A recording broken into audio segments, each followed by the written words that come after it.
നമ്മൾ കഴിഞ്ഞ ക്ലാസ്സിൽ പഠിച്ച് അവസാനിപ്പിച്ചത് relation connecting current density and drift velocity. നമ്മൾ കഴിഞ്ഞ ക്ലാസ്സിൽ ഇത്രയും കാര്യങ്ങൾ പഠിച്ചായിരുന്നു. ഒന്ന്, കണ്ടക്ടേഴ്സ്, സെമി കണ്ടക്ടേഴ്സ്, ഇൻസുലേറ്റേഴ്സ്.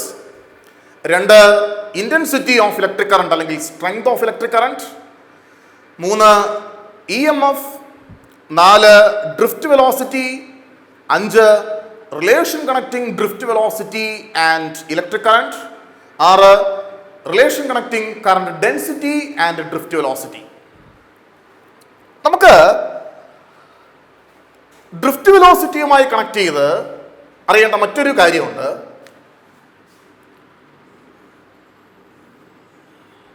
ഞാൻ പറഞ്ഞു, കണ്ടക്ടറിനകത്ത് ഇലക്ട്രോൺസ് ഇങ്ങനെ റാൻഡം മോഷനിലായിരിക്കും.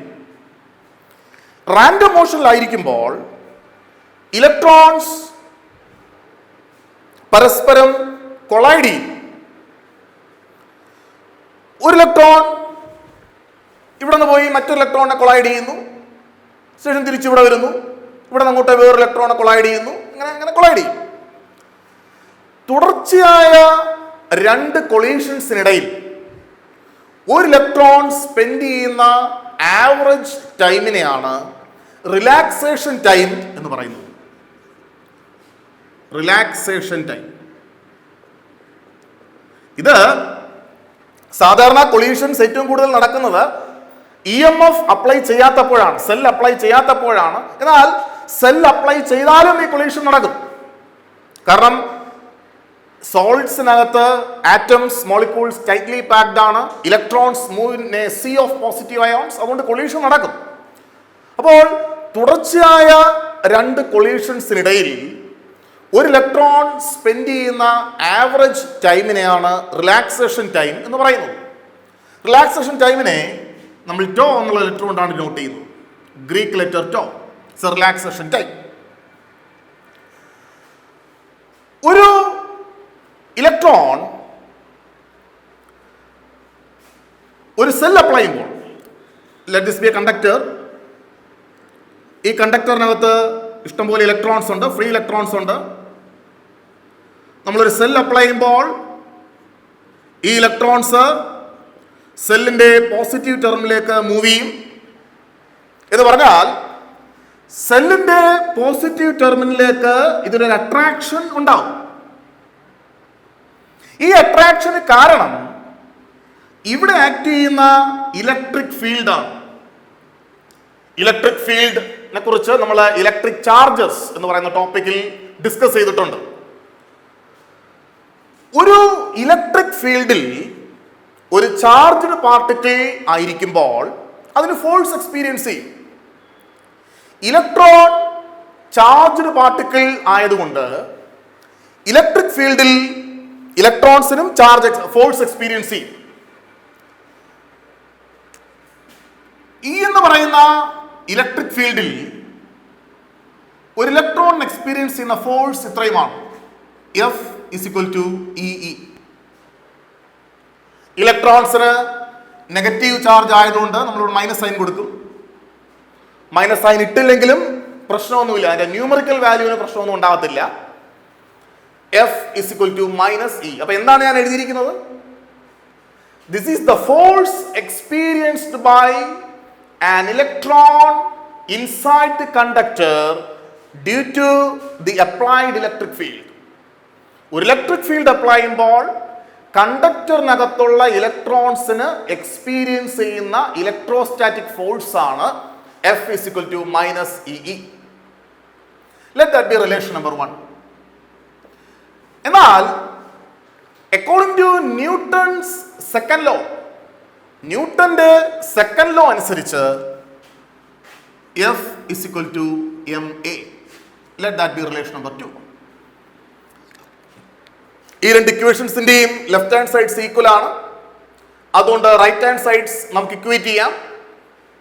അപ്പോൾ ma is equal to minus EE or A is equal to minus EE divided by M. ഇതാണ് ഇലക്ട്രോൺസിന് എക്സ്പീരിയൻസ് ചെയ്യുന്ന ആക്സലറേഷൻ. ഇക്വേഷൻ 1 പറയുന്നത് ഒരു കണ്ടക്ടറിനകത്ത് സെൽ അപ്ലൈ ചെയ്യുമ്പോൾ ഇലക്ട്രോൺസിന് എക്സ്പീരിയൻസ് ചെയ്യുന്ന ഫോഴ്സ് ആണ്. ഇക്വേഷൻ 3 പറയുന്നത് ഒരു കണ്ടക്ടറിനകത്ത് സെൽ അപ്ലൈ ചെയ്യുമ്പോൾ ഇലക്ട്രോൺസിന് എക്സ്പീരിയൻസ് ചെയ്യുന്ന ആക്സലറേഷൻ ആണ്. ഇക്വേഷൻസ് ഓഫ് മോഷൻ പറയുന്നത് V is equal to U plus AT. Let that be relation number 4. ഞാൻ ഇവിടെ ഈ വി ഡ്രിഫ്റ്റ് വെലോസിറ്റി ആണ് എന്ന് വിചാരിക്കുന്നു. എന്നാൽ യു എന്ന് പറയുന്നത് 0 ആണ്. U is actually the initial velocity. പക്ഷെ ഓരോ പ്രാവശ്യം ഇലക്ട്രോൺ കൊളൈഡ് ചെയ്തിട്ട് റീസ്റ്റാർട്ട് ചെയ്യുകയാണ്. അപ്പോൾ കൊളൈഡ് ചെയ്യുമ്പോൾ it momentarily becomes rest, then restart. അതുകൊണ്ട് യു എന്ന് പറയുന്ന ടേം 0 ആണ്. A is the acceleration and T is time. ഇവിടെ ഞാൻ ടൈം എന്ന് ഉദ്ദേശിക്കുന്നത് റിലാക്സേഷൻ ടൈം ആണ്, tau. Time means relaxation time, tau. അപ്പോൾ V is equal to U 0 ആയി പ്ലസ് എക്ക് പകരം എനിക്ക് minus e by m into ടിക്ക് പകരം ടോ കൊടുത്തു. അപ്പോൾ V is equal to E by M into τ. Negative sign ഞാൻ കൊടുത്തില്ല, വേണമെങ്കിൽ കൊടുക്കാം. ന്യൂമറിക്കൽ വാല്യൂവിന് വ്യത്യാസം ഉണ്ടാവില്ല. Negative sign indicates the direction. So this is the relation connecting drift velocity and relaxation time. This is drift velocity. This is relaxation time. Drift വെലോസിറ്റിയും relaxation ടൈമും തമ്മിലുള്ള റിലേഷൻ ആണ് ഇത്. Okay, now ohm's law.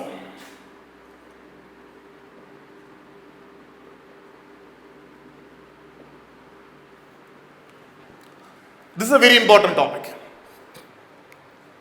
ഒരു കണ്ടക്ടറിലൂടെ current pass ചെയ്യുമ്പോൾ വോൾട്ടേജും കറണ്ടും തമ്മിലുള്ള റിലേഷനെ കുറിച്ചാണ് ഓംസ് ലോ പറയുന്നത്. ഓംസ് ലോ പറയുന്നതാണ് ഒരു കണ്ടക്ടറിലൂടെ കറണ്ട് പാസ് ചെയ്യുമ്പോൾ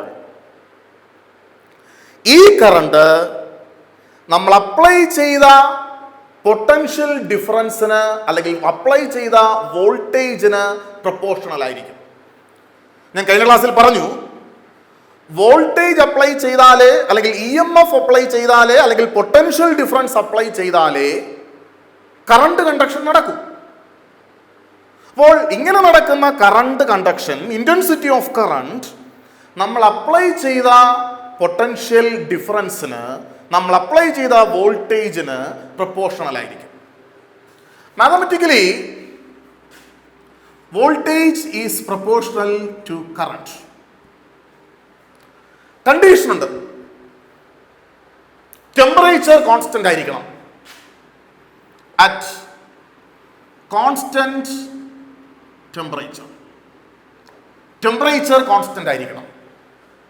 അപ്പോൾ ഓംസ് ലോയുടെ സ്റ്റേറ്റ്മെന്റ് ഇതാണ്: at constant temperature the current passing through a conductor is directly proportional to the potential difference applied between its ends. At constant temperature, the current passing through a conductor is directly proportional to the voltage applied between its ends. സാധാരണ proportionality sign മാറ്റാൻ വേണ്ടി നമ്മൾ constant കൊണ്ട് multiply ചെയ്യും. That is V is equal to I into R. R is a constant called resistance. നമുക്കറിയാം, ഞാൻ നേരത്തെ പറഞ്ഞു V is equal to IR, where R is a constant called resistance. ഇതാണ് ഓംസ് ലോയുടെ മാത്തമാറ്റിക്കൽ ഫോം. ഓർ നമുക്കിവിടെ നിന്ന് R is equal to V by I എന്ന് എഴുതാം. We can define resistance. റെസിസ്റ്റൻസിന്റെ യൂണിറ്റ് ഓം ആണ്. Unit of resistance is ohm, denoted by the Greek letter.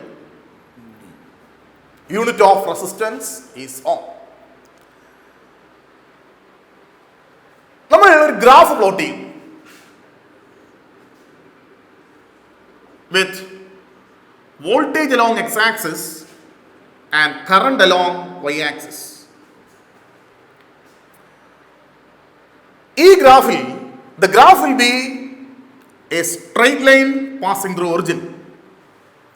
Graph straight line ആയിരിക്കും. Graph ഒറിജിനിലൂടെ pass ചെയ്യും വിത്ത് positive slope. ഇതാണ് Ohm's ലോയുടെ graph. നമുക്കറിയാം, നമ്മൾ നേരത്തെ പഠിച്ചിട്ടുണ്ട്, വോൾട്ടേജും കറണ്ടും തമ്മിൽ ഗ്രാഫ് വരയ്ക്കുമ്പോൾ എന്നല്ല, പ്രൊപ്പോർഷണാലിറ്റി കണ്ടീഷൻ മെയിൻറ്റെയിൻ ചെയ്യുന്ന ഏത് രണ്ട് ക്വാണ്ടിറ്റീസ് തമ്മിൽ ഗ്രാഫ് വരച്ചാലും ഗ്രാഫ് സ്ട്രെയിറ്റ് ലൈൻ ആയിരിക്കും, ഒറിജിനിലൂടെ പാസ് ചെയ്യും. ഈ ഗ്രാഫിന്റെ സ്ലോപ്പ് എന്താണ്? സ്ലോപ്പ് എന്ന് പറഞ്ഞാൽ സ്ലോപ്പ് നമ്മുടെ ഈ ലൈൻ എക്സ് ആക്സുമായിട്ട് ഇവിടെ ഫോം ചെയ്യുന്ന ആംഗിൾ തീറ്റ, ഈ ആംഗിളിന്റെ ടാൻജന്റിനാണ് സ്ലോപ്പ് എന്ന് പറയുന്നത്. Slope is equal to tan theta. Slope is equal to tan theta. അല്ലെങ്കിൽ നമുക്ക് സ്ലോപ്പ് കണ്ടുപിടിക്കാൻ മറ്റൊരു മെത്തേഡുണ്ട്. നമ്മൾ ഈ ലൈനിൽ ഏതെങ്കിലും പോയിന്റിൽ നിന്ന് താഴോട്ട് ചുമ്മാ ലൈൻ വരയ്ക്കുക. ഈ പോയിന്റ് എ എന്ന് കൊടുക്കുക, ഈ പോയിന്റിന് ബി എന്ന് കൊടുക്കുക, ഇവിടെ നിന്ന് ഇങ്ങോട്ട് ലൈൻ വരയ്ക്കുക, ഈ പോയിന്റ് സി എന്ന് കൊടുക്കുക. അങ്ങനെയാണെങ്കിൽ സ്ലോപ്പ് എന്ന് പറയുന്നത് A B by B C ആയിരിക്കും. Slope is A B by B C. Y axis by X axis, അതാണ് സ്ലോപ്പ് എന്ന് പറയുന്നത്. A B by B C. Okay, ഞാൻ പറയാൻ വന്നത് അതല്ല, അത് നമ്മൾ മാത്തമാറ്റിക്സിൽ പഠിച്ചിട്ടുണ്ട്. നമ്മുടെ പ്രശ്നം, നമ്മൾ ഇങ്ങനെ ഓംസ് ലോയുടെ ഗ്രാഫ് വരയ്ക്കുമ്പോൾ resistance will be equal to 1 by slope. സ്ലോപ്പിന്റെ റെസിപ്രോക്കൽ ആയിരിക്കും റെസിസ്റ്റൻസ് എന്ന് പറയുന്നത്. Resistance will be equal to 1 by slope. സ്ലോപ്പിന്റെ ഈ കർവിന്റെ, ഈ സ്ട്രെയിറ്റ് ലൈനിന്റെ സ്ലോപ്പിന്റെ റെസിപ്രോക്കൽ ആയിരിക്കും റെസിസ്റ്റൻസ്.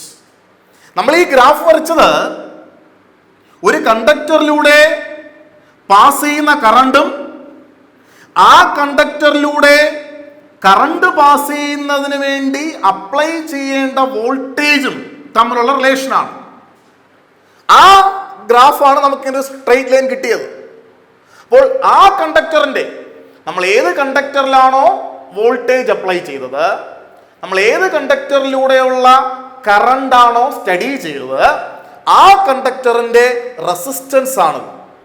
ആ റെസിസ്റ്റൻസ് ഈ ഗ്രാഫിന്റെ സ്ലോപ്പിന്റെ റെസിപ്രോക്കൽ ആയിരിക്കും. ഓംസ് ലോയുടെ ഗ്രാഫ് തിരിച്ചും വരയ്ക്കാം. എന്ന് പറഞ്ഞാൽ നമുക്ക് വോൾട്ടേജ് ഇവിടെയും കറണ്ട് ഇവിടെയും പ്ലോട്ട് ചെയ്യാം. അങ്ങനെയാണെങ്കിലും ഗ്രാഫ് സ്ട്രെയിറ്റ് ലൈൻ തന്നെ ആയിരിക്കും.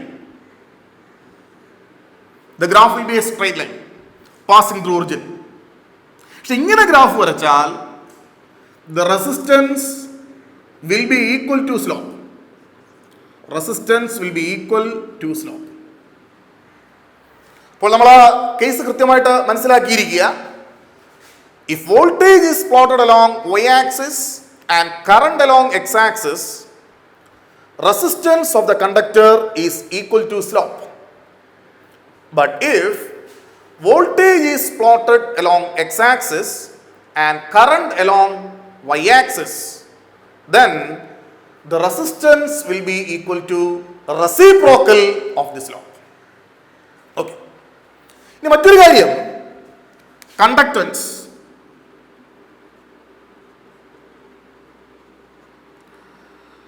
റെസിസ്റ്റൻസിന്റെ റെസിപ്രോക്കലിനെയാണ് നമ്മൾ കണ്ടക്ടൻസ് എന്ന് പറയുന്നത്. Conductance is denoted by the letter K. K is equal to 1 by resistance. റെസിസ്റ്റൻസിന്റെ റെസിപ്രോക്കലിനാണ് കണ്ടക്ടൻസ് എന്ന് പറയുന്നത്. കണ്ടക്ടൻസ് എന്ന് പറയുന്നത് റെസിസ്റ്റൻസിന്റെ റെസിപ്രോക്കൽ ആയതുകൊണ്ട് കണ്ടക്ടൻസിന്റെ unit is also the reciprocal of unit of resistance. റെസിസ്റ്റൻസിന്റെ യൂണിറ്റ് ഓം ആണ്, അതുകൊണ്ട് കണ്ടക്ടൻസിന്റെ യൂണിറ്റ് മോ അല്ലെങ്കിൽ ഓം ഇൻവേഴ്സ് അല്ലെങ്കിൽ സീമൻ, ഇങ്ങനെ പല യൂണിറ്റ്സ് നമ്മൾ കണ്ടക്ടൻസിന് ഉപയോഗിക്കാറുണ്ട്. Mho, ohm inverse, siemens. Okay. Resistivity. Resistivity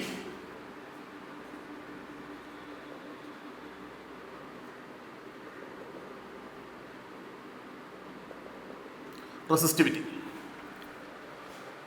resistivity പഠിക്കുന്നതിന് മുമ്പ് ഒരു കണ്ടക്ടറിന്റെ റെസിസ്റ്റൻസ് എന്തൊക്കെ ഫാക്ടേഴ്സിനെയാണ് ഡിപ്പെൻഡ് ചെയ്യുന്നത് എന്നറിയുക. ഒരു കണ്ടക്ടറിന്റെ റെസിസ്റ്റൻസ് ഒന്നാമതായിട്ട് അതിൻ്റെ ലെങ്തിന് പ്രൊപ്പോർഷണൽ ആയിരിക്കും. എന്ന് പറഞ്ഞാൽ ലെങ്ത് കൂടുന്നതിനനുസരിച്ച് കണ്ടക്ടറിന്റെ റെസിസ്റ്റൻസ് കൂടും, അല്ലെങ്കിൽ ലെങ്ത് കുറയുന്നതിനനുസരിച്ച് റെസിസ്റ്റൻസ് കുറയും.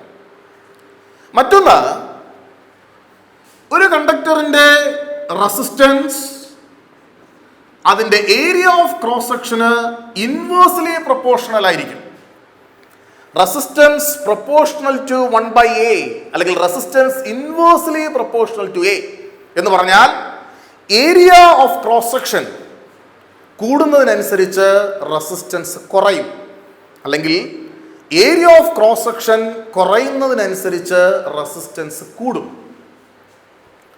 മൂന്നാമതായിട്ട് റെസിസ്റ്റൻസ് ടെമ്പറേച്ചർ കൂടുന്നതിനനുസരിച്ച് റെസിസ്റ്റൻസ് കൂടും. ഞാൻ കഴിഞ്ഞ ക്ലാസ്സിൽ പറഞ്ഞു, കണ്ടക്ടേഴ്സിന്റെ കേസിൽ ടെമ്പറേച്ചർ കൂടുന്നതിനനുസരിച്ച് റെസിസ്റ്റൻസ് കൂടും. നാലാമതായിട്ട് മെറ്റീരിയൽ. ഏത് മെറ്റീരിയലാണ് നമ്മൾ കൺസിഡർ ചെയ്യുന്നത്? ഗോൾഡിന്റെ റെസിസ്റ്റൻസ് അല്ല സിൽവറിൻ്റെത്, സിൽവറിന്റെ റെസിസ്റ്റൻസ് അല്ല കോപ്പറിൻ്റെത്, കോപ്പറിന്റെ റെസിസ്റ്റൻസ് അല്ല അലുമിനിയത്തിൻ്റെത്, അലുമിനിയത്തിന്റെ റെസിസ്റ്റൻസ് അല്ല അയണിൻ്റെത്. അപ്പൊ ഡിഫറെന്റ് മെറ്റീരിയൽസിന്റെ റെസിസ്റ്റൻസ് ഡിഫറെന്റ് ആണ്. അപ്പൊ these are the 4 factors on which resistance of a material depends. The resistance of a material is directly proportional to its length, which means as length increases, resistance also increases. The resistance of a material is inversely proportional to area of cross section, which means as area of cross section increases, resistance decreases. 3. The resistance of a conductor increases with increase in temperature. Resistance of a conductor increases with increase in temperature. 4. Resistance is different for different materials. നമുക്ക് റെസിസ്റ്റിവിറ്റിയിലേക്ക് തിരികെ വരാം. ഞാൻ അതിൽ ആദ്യത്തെ 2 points എടുക്കുന്നു. Resistance is inversely proportional to length. Resistance is directly proportional to length. Resistance is inversely proportional to area of cross section. ആ 2 points എടുക്കും. Resistance is directly proportional to length, equation number 1. Resistance is inversely proportional to area of cross section, relation number 2. ഇതിനെ രണ്ടിനെയും കൂടെ combine ചെയ്യുമ്പോൾ, combining 1 and 2, combine ചെയ്യുമ്പോൾ resistance proportional to L by A. Proportionality sign മാറ്റുന്നതിന് ഞാൻ constant കൊണ്ട് multiply ചെയ്യും. നമുക്കറിയാം നമ്മൾ കോൺസ്റ്റന്റ് കൊണ്ട് multiply. R is equal to rho L by A. Greek letter raw.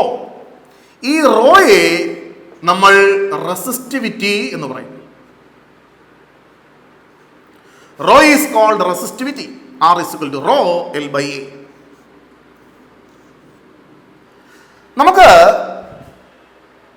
റെസിസ്റ്റിവിറ്റിയുടെ unit അറിയണം, റെസിസ്റ്റിവിറ്റിയെ ഡിഫൈൻ ചെയ്യണം. നമുക്ക് ആദ്യം റെസിസ്റ്റിവിറ്റിയുടെ യൂണിറ്റ് കണ്ടുപിടിക്കാം.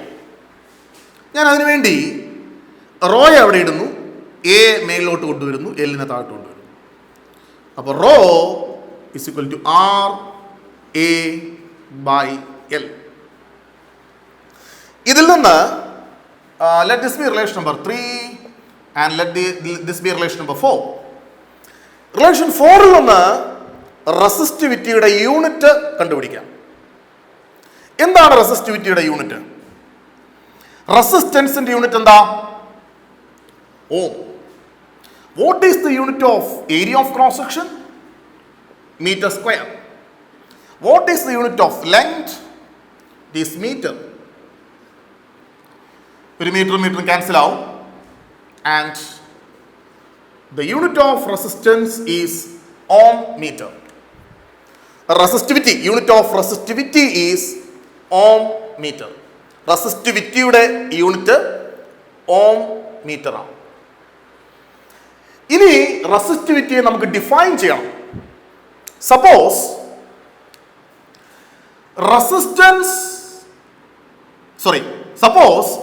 Area of cross section 1 metre square ആണ് എന്ന് വിചാരിക്കുക. ലെങ്ത് 1 മീറ്റർ ആണ് എന്നും വിചാരിക്കുക. അങ്ങനെയാണെങ്കിൽ ഇക്വേഷൻ 4 എന്താവും?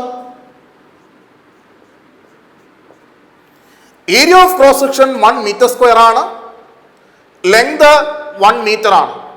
അങ്ങനെയാണെങ്കിൽ 4 എന്താവും? Rho is equal to R.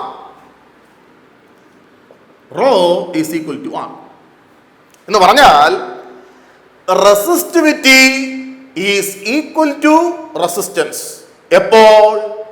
when area of cross section is unity and length is unity.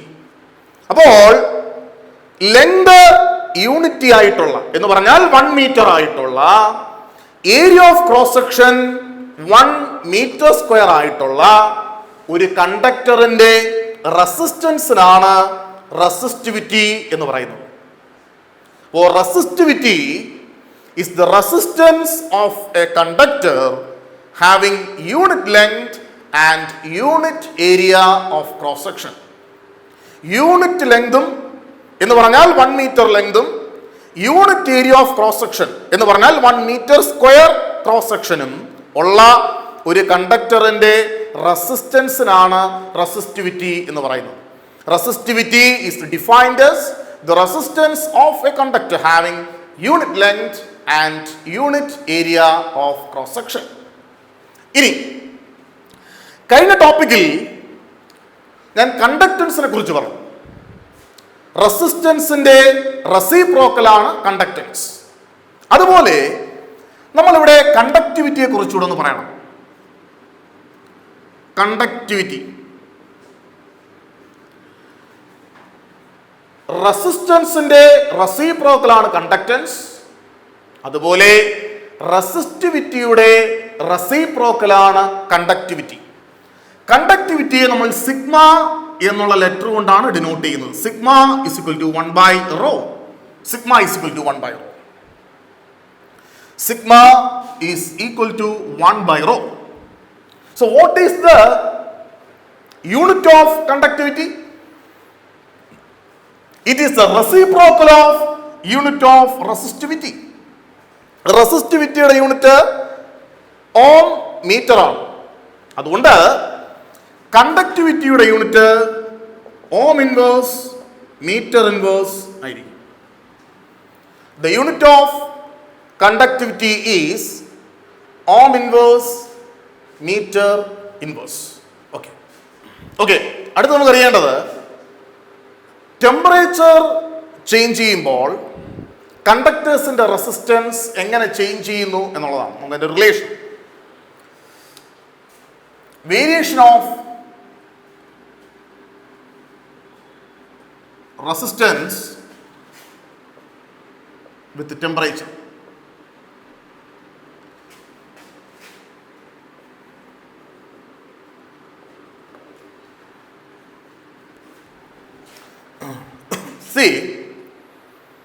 നമുക്ക് ഒരു കണ്ടക്ടർ ഉണ്ട്. കണ്ടക്ടറിന്റെ റെസിസ്റ്റൻസ് 0 ഡിഗ്രി സെൽഷ്യസിൽ എത്രയാണ് എന്ന് നമുക്കറിയാം. That is R0. Resistance at 0 degree Celsius. എന്നാൽ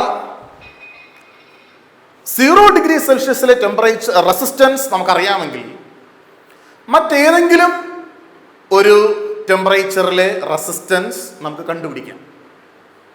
അതിനെ നമ്മളെ സഹായിക്കുന്ന ഒരു റിലേഷനാണ്. ആ റിലേഷൻ പറയുന്നത് എങ്ങനെയാണ്? RT is equal to R0 into 1 plus alpha t. ഇവിടെ RT എന്ന് പറയുന്നത് resistance at T degree Celsius ആണ്. ഞാനിവിടെ ഉപയോഗിക്കുന്ന യൂണിറ്റ് കെൽവിൻ അല്ല, ഡിഗ്രി സെൽഷ്യസ് ആണ്. നമ്മുടെ SI യൂണിറ്റ് കെൽവിൻ ആണ്, പക്ഷെ നമ്മളിവിടെ ഉപയോഗിക്കുന്നത് ഡിഗ്രി സെൽഷ്യസ് ആണ്. ഇവിടെ alpha is A constant. Alpha ഒരു കോൺസ്റ്റന്റ് ആണ്. നമ്മളതിന് പറയുന്നത് ടെമ്പറേച്ചർ കോഎഫിഷ്യന്റ് ഓഫ് റെസിസ്റ്റൻസ് എന്നാണ്. ടെമ്പറേച്ചർ കോഎഫിഷ്യന്റ് ഓഫ് റെസിസ്റ്റൻസ് എന്നാണ്. അപ്പോ 0 ഡിഗ്രി സെൽഷ്യസിലെ റെസിസ്റ്റൻസ് R0 ആണെങ്കിൽ ഈ റിലേഷൻ ഉപയോഗിച്ച് നമുക്ക് ഏതൊരു ടെമ്പറേച്ചറിലെയും റെസിസ്റ്റൻസ് കണ്ടുപിടിക്കാം. ആ മെറ്റീരിയലിന്റെ ടെമ്പറേച്ചർ കോഎഫിഷ്യന്റ് ഓഫ് റെസിസ്റ്റൻസ് നമ്മൾ അറിഞ്ഞിരിക്കണം. Temperature coefficient of resistance is different for different materials. Different മെറ്റീരിയൽസിന് temperature coefficient of resistance different ആണ്. മാത്രമല്ല temperature coefficient of resistance can be positive as well as negative. കണ്ടക്ടേഴ്സിന്റെ കേസിൽ temperature coefficient of resistance positive ആണ്. Because കണ്ടക്ടേഴ്സിന്റെ കേസിൽ temperature കൂടുന്നതിനനുസരിച്ച് resistance കൂടും.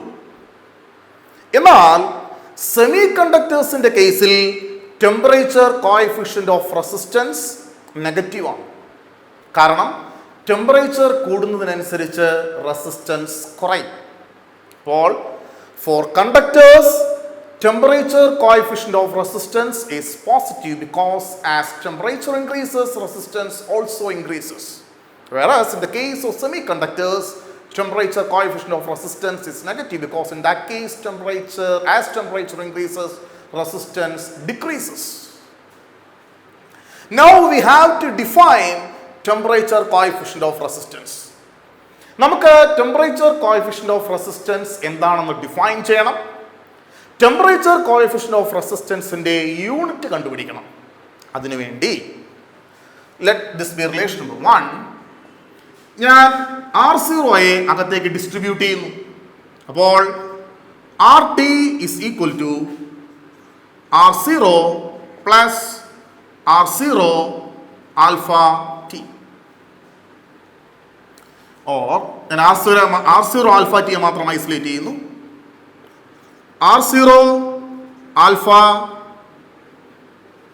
t is equal to RT minus R0, or alpha is equal to RT minus R0 divided by R0 t.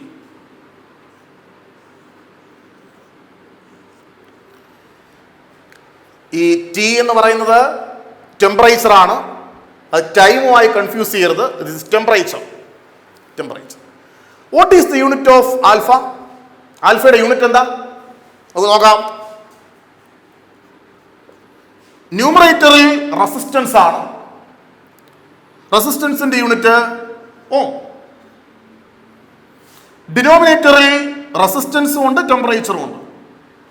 റെസിസ്റ്റൻസിന്റെ unit ohm ആണ്, ടെമ്പറേച്ചറിന്റെ unit degree Celsius ആണ്. Kelvin വേണമെങ്കിൽ നമുക്ക് ഉപയോഗിക്കാം, പക്ഷെ നമ്മൾ ടെമ്പറേച്ചർ കോഎഫിഷ്യന്റ് ഓഫ് റെസിസ്റ്റൻസ് പഠിക്കുമ്പോൾ സാധാരണ ഉപയോഗിക്കുന്നത് ഡിഗ്രി സെൽഷ്യസ് ആണ്. പ്രോബ്ലംസ് സോൾവ് ചെയ്യാൻ വേണ്ടി ക്വസ്റ്റ്യൻസ് ചോദിക്കുമ്പോഴും അതിനകത്ത് ഡിഗ്രി സെൽഷ്യസിലാണ് സാധാരണ തരുന്നത്. ഓമും ക്യാൻസൽ ആവും. Degree per degree Celsius, per kelvin എന്ന് വേണമെങ്കിലും പറയാം, or per kelvin. Per degree Celsius ആണ് കോമൺ ആയിട്ട് ഉപയോഗിക്കുന്നത്, പെർ കെൽവിൻ എന്ന് വേണമെങ്കിലും പറയാം. ഓക്കെ, അപ്പോ this is the unit of temperature coefficient of resistance, per degree Celsius അല്ലെങ്കിൽ പെർ കെൽവിൻ. ഇനി how can we define temperature coefficient of resistance? What is RT minus R0? It is the change in resistance or increase in resistance per denominator R0. It is the original resistance at 0 degree Celsius. What is T? It is actually change in temperature. അപ്പോൾ RT minus R0 is increase in resistance, R0 original resistance, T is increase in temperature. That is, temperature coefficient of resistance alpha is defined as the increase in resistance per unit original resistance at 0 degree Celsius per rise in temperature. Temperature coefficient of resistance alpha is defined as the increase in resistance per unit original resistance at 0 degree Celsius per unit rise in temperature. Okay. നമുക്കിനി ഒരു സർക്യൂട്ടിൽ ഉപയോഗിക്കുന്ന റെസിസ്റ്ററിന്റെ value എങ്ങനെ കണ്ടുപിടിക്കാം നോക്കാം. സാധാരണ നമ്മുടെ ഇലക്ട്രിക്കൽ സർക്യൂട്ട്സിലൊക്കെ ഉപയോഗിക്കുന്ന റെസിസ്റ്റൻസ് ഒരു കുഞ്ഞു വയർ പോലെ ഉള്ള ഒരു സാധനമാണ്. ഈ വയറിൽ 3, 4, 5 കളേഴ്സ് മാർക്ക് ചെയ്തിട്ടുണ്ടാവും. 3 കളർ കാണാം, 4 കളർ കാണാം, 5 കളർ കാണാം. നമുക്കിവിടെ പഠിക്കേണ്ടത് 4 കളേഴ്സ് ഉള്ള റെസിസ്റ്റൻസിന്റെ കേസാണ്. Maximum 4 colours, 3 or 4, 3 or 4. ഇങ്ങനെ 3 കളേഴ്സ് അടുത്തടുത്തും കുറച്ച് മാറി ഒരു കളർ. ഈ കളേഴ്സ് മാർക്ക് ചെയ്തിരിക്കുന്നത് ശരിക്കും ഒരു കോഡാണ്. റെസിസ്റ്റൻസ് കളർ കോഡ് എന്ന് പറയും. ഇതിൻ്റെ അടിസ്ഥാനത്തിൽ പല കളേഴ്സ് ആയിരിക്കും. ഇതിൻ്റെ അടിസ്ഥാനത്തിലാണ് നമ്മളൊരു റെസിസ്റ്ററിൻ്റെ റെസിസ്റ്റൻസ് എത്രയാണ് എന്ന് കണ്ടുപിടിക്കുന്നത്. നമ്മൾ ഉപയോഗിക്കുന്ന കളേഴ്സ് ഇതാണ്, ഞാൻ ഈ പറയുന്ന കളേഴ്സാണ്. ആദ്യമായിട്ട് black, brown, red, orange, yellow,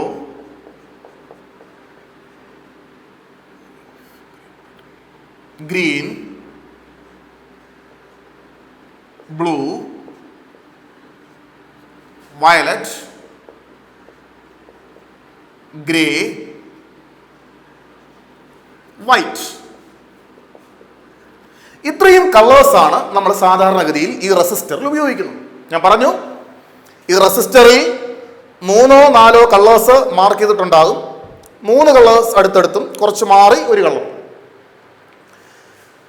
ഇതിൽ ഏതെങ്കിലും കളേഴ്സ് ആയിരിക്കും. ഇതിൽ ആദ്യത്തെ മൂന്നെണ്ണം ഞാൻ ഈ എഴുതിയിരിക്കുന്ന കളേഴ്സിൽ ഏതെങ്കിലും ഒന്നായിരിക്കും. നാലാമത്തെ കളർ ഒന്നുകിൽ ഞാനിവിടെ തന്നെ എഴുതാം, ഒന്നുകിൽ ഗോൾഡ് ആയിരിക്കും, അല്ലെങ്കിൽ സിൽവർ ആയിരിക്കും.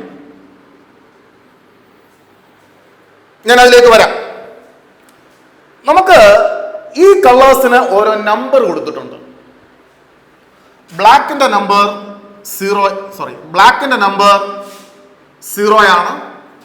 ബ്രൗണിന്റെ number 1, 2, 3, 4, 5, 6, 7, 8, 9.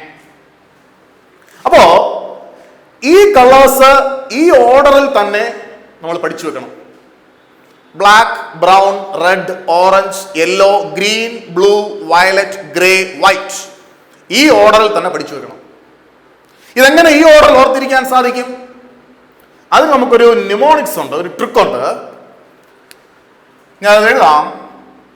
BB Roy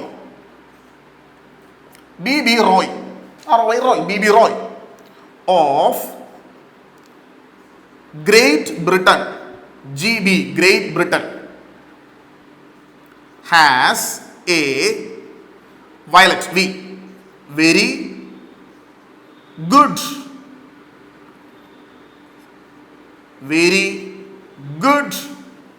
wife. BB Roy of Great Britain, BB Roy of Great Britain has a very good wife. ഈ ഡയലോഗ് ഓർത്തിരിക്കാൻ എളുപ്പമാണ്. BB Roy of Great Britain has a very good wife. ഇത് ഓർത്തിരിക്കാമെങ്കിൽ നമ്മൾ കളേഴ്സും ഈ ഓർഡറിൽ ഓർത്തിരിക്കാം. ബിയിൽ മാത്രം ഒരു കൺഫ്യൂഷൻ ഉണ്ടാകും. ആദ്യത്തെ ബി ബ്ലാക്ക് ആണ്, രണ്ടാമത്തത് ബ്രൗൺ ആണ്, അടുത്തത് ബ്ലൂ ആണ്. ബാക്കിയെല്ലാം കുഴപ്പമില്ല. BB Roy of Great Britain has a very good wife. ഇത് നമുക്ക് എങ്ങനെയാണ് റെസിസ്റ്റേഴ്സിന്റെ വാല്യൂ കണ്ടുപിടിക്കുന്നത് എന്ന് നോക്കാം. ഞാൻ ഒരു റെസിസ്റ്റർ വരയ്ക്കുന്നു.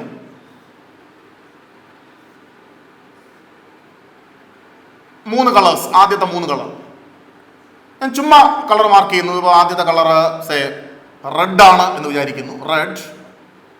രണ്ടാമത്തെ കളർ ബ്ലൂ ആണ് എന്ന് വിചാരിക്കുന്നു. അടുത്ത കളർ യെല്ലോ ആണ് എന്ന് വിചാരിക്കുന്നു. ഞാൻ വെറുതെ മാർക്ക് ചെയ്തു എന്നേ ഉള്ളൂ. അവസാനത്തെ കളർ ഞാൻ പറഞ്ഞു, ഇത് ഒന്നുകിൽ ഇവിടെ കളർ കാണില്ല, അല്ലെങ്കിൽ ഗോൾഡോ സിൽവറോ ആയിരിക്കും. അവസാനത്തത് ഗോൾഡ് ആണെന്നും വിചാരിക്കുന്നു. ഓക്കെ, നമുക്ക് ഈ റെസിസ്റ്ററിന്റെ വാല്യൂ എത്രയാണെന്ന് കണ്ടുപിടിക്കാം. ആദ്യം നിങ്ങൾ നോക്കേണ്ടത് റെഡിന്റെ നമ്പർ എത്രയാണ്. റെഡിന്റെ നമ്പർ 2 ഇവിടെ എഴുതുന്നു. അടുത്ത് നോക്കേണ്ടത് ബ്ലൂവിന്റെ നമ്പർ എത്രയാണ്. ബ്ലൂവിന്റെ നമ്പർ 6. 26 into yellow. യെല്ലോയുടെ നമ്പർ 4. പക്ഷെ അത് നമ്മളിവിടെ 4 അല്ല എഴുതുന്നത്, 10ന്റെ പവർ ആയിട്ടാണ് എഴുതുന്നത്. എന്ന് പറഞ്ഞാൽ 26 ഇൻറ്റു 10⁴. യെല്ലോയുടെ നമ്പർ 4 ആണ്, 10⁴. 5 ആയിരുന്നെങ്കിൽ 10⁵. 7 ആയിരുന്നെങ്കിൽ 10⁷. 10⁴ ഓ. ഗോൾഡ് ഉണ്ട്. ഗോൾഡിന്റെ ടോളറൻസ് 5% ആണ്, ±5. സിൽവറിന്റെ ടോളറൻസ് ±10% ആണ്. ഇനി കളറൊന്നും ഇല്ലായിരിക്കാം, നോ കളർ. അങ്ങനെയാണെങ്കിൽ ടോളറൻസ് ±20% ആണ്. എന്ന് പറഞ്ഞാൽ അതിന്റെ അർത്ഥം എന്താ? ഇവിടെ ഗോൾഡ് ആണ് വരുന്നതെങ്കിൽ ടോളറൻസ് 5% ആണ്. നമ്മുടെ റെസിസ്റ്ററിന്റെ വാല്യൂ എത്രയാ? 26 ഇൻറ്റു 10⁴ ഓം. ഗോൾഡ് ആണെങ്കിൽ ഇതിന്റെ ആക്ച്വൽ വാല്യൂ, സർക്യൂട്ടിൽ ഇത് കണക്ട് ചെയ്യുമ്പോൾ ഉള്ള വാല്യൂ 26 into 10⁴ നിന്ന് 5% കൂടുകയോ കുറയുകയോ ചെയ്യാം. എന്ന് പറഞ്ഞാൽ ഒരു റെസിസ്റ്ററിന്റെ വാല്യൂ 100 ഓം ആണ് നമുക്ക് കിട്ടിയത്. ഗോൾഡ് ആണ് അവസാനത്തെ കളർ എന്ന് പറഞ്ഞാൽ അതിന്റെ ടോളറൻസ് 5% ആണ്. എന്ന് പറഞ്ഞാൽ ആക്ച്വൽ വാല്യൂ 105 ആകാം, 95 ആകാം. Actual value lies between 95 and 105. ഇനി നമ്മൾ വീണ്ടും മറ്റൊരു റെസിസ്റ്റർ കൺസിഡർ ചെയ്യുന്നു. 100 ഓം ആണ് അതിന്റെ റെസിസ്റ്റൻസ്. അതിന്റെ അവസാനത്തെ കളർ സിൽവർ ആണ്. എന്ന് പറഞ്ഞാൽ ടോളറൻസ് എത്രയാ? 10% ആണ്. എന്ന് പറഞ്ഞാൽ 10% കൂടാം, 10% കുറയാം. അത് 110 വരെ പോകാം, 90 വരെ കുറയാം. എന്ന് പറഞ്ഞാൽ the actual resistance can vary between 90 and 110. ഇനി കളറൊന്നും ഇല്ലെങ്കിലോ? അതാണ് ഏറ്റവും കുറഞ്ഞ റെസിസ്റ്റൻസ്, ഏറ്റവും മോശമായ റെസിസ്റ്റൻസ്, ഏറ്റവും വില കുറഞ്ഞ റെസിസ്റ്റൻസ്. അതിൻ്റെ ടോളറൻസ് 20% ആണ്. എന്ന് പറഞ്ഞാൽ 20% അതിൻ്റെ വാല്യൂ വേരി ചെയ്യാം. വീണ്ടും 100 ഓം ഉള്ള റെസിസ്റ്റർ ആണ് നമ്മൾ കൺസിഡർ ചെയ്യുന്നതെങ്കിൽ ഇതിൻ്റെ വാല്യൂ 120 വരെ കൂടാം, 80 വരെ കുറയാം. The actual value lies between 80 and 120, or the actual value varies between 80 and 120. Okay, clear ആണല്ലോ? അപ്പം നമുക്കിനി മറ്റൊരു എക്സാമ്പിൾ കൺസിഡർ ചെയ്യാം. ഞാൻ വീണ്ടും ഒരു റെസിസ്റ്ററിന്റെ ഫിഗർ വരയ്ക്കുകയാണ്. 3 കളേഴ്സ് മാർക്ക് ചെയ്യുന്നു. അവസാനം ഒരു കളർ. അവസാനത്തെ കളർ ഞാൻ ആദ്യം അങ്ങ് എഴുതാം. സിൽവർ ആണെന്ന് വിചാരിക്കാം. ആദ്യത്തെ കളറ് ഇപ്പോൾ നമുക്ക് ഗ്രീൻ എടുക്കാം. രണ്ടാമത്തെ കളറ് ബ്ലാക്ക് എടുക്കാം.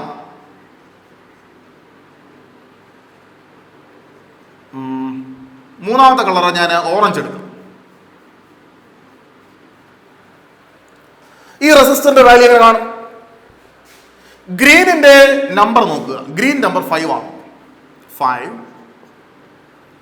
ബ്ലാക്കിന്റെ നമ്പർ നോക്കാം. ബ്ലാക്കിന്റെ നമ്പർ 0 ആണ്. 0 ഇൻറ്റു ഓറഞ്ചിന്റെ നമ്പർ നോക്കാം. ഓറഞ്ചിന്റെ നമ്പർ 3 ആണ്. ഇൻറ്റു 10⁻³ ഓം. സിൽവർ ആണ്. സിൽവർ ആയതുകൊണ്ട് ഇവിടെ ±10%. ഞാൻ ഇവിടെ നേരത്തെ ഗോൾഡിന്റെ കേസ് എഴുതിയില്ല, എഴുതാൻ വിട്ടുപോയതാണ്. ±5%. ഓക്കെ, അപ്പൊ ഇങ്ങനെയാണ് റെസിസ്റ്റൻസിന്റെ വാല്യൂ നമ്മൾ കണ്ടുപിടിക്കുന്നത്. നമുക്ക് ഒരു എക്സാമ്പിളൂടെ നോക്കാം.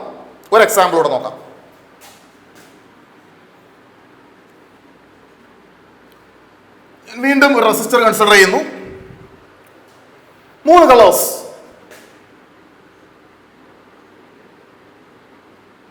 അവസാനം കളറൊന്നും ഇല്ല എന്ന് വിചാരിക്കും. അവസാനം കളറൊന്നും വേണ്ട. അപ്പോൾ ടോളറൻസ് 20% ആണ്, നോ കളർ. ഇതിൽ ഞാൻ ആദ്യത്തെ കളർ ചുമ്മാ ഗ്രീൻ ആണെന്ന് വിചാരിക്കുന്നു. രണ്ടാമത്തെ കളർ റെഡ് ആണെന്ന് വിചാരിക്കുന്നു. മൂന്നാമത്തെ കളർ വയലറ്റ് ആണ് എന്ന് വിചാരിക്കുന്നു. ഇതിന്റെ റെസ്റ്റ് വാല്യൂ ഗ്രീനിന്റെ കളർ നമ്മൾ നമ്പർ നോക്കും 5. റെഡിന്റെ നോക്കും 2 ഇൻറ്റു. അപ്പൊ ആദ്യത്തെ 2 എണ്ണം മാത്രമേ നമ്മൾ നമ്പറായിട്ട് ഇവിടെ എഴുതാറുള്ളൂ. മൂന്നാമത്തത് 10ന്റെ പവർ ആയിട്ടാണ് എഴുതുന്നത്. അവിടെ മൂന്നാമത്തെ കളർ വയലറ്റ് ആണ്. വയലറ്റ് 7 എന്ന് പറഞ്ഞാൽ 10⁻7 ഓം. പിന്നെ നാലാമത്തെ കളർ ഇല്ല എന്ന് പറഞ്ഞാൽ ടോളറൻസ് 20% ആണ്. എന്ന് പറഞ്ഞാൽ ±20%. അപ്പോൾ ഇങ്ങനെയാണ് കളർ കോഡ് ഉപയോഗിച്ച് റെസിസ്റ്ററിന്റെ വാല്യൂ നമ്മൾ കണ്ടുപിടിക്കുന്നത്. അതിന് ഈ പറയുന്ന നിമോണിക്സ് നിങ്ങൾ ഓർത്തിരിക്കുക. BB Roy of great Britain has A very good wife. Okay.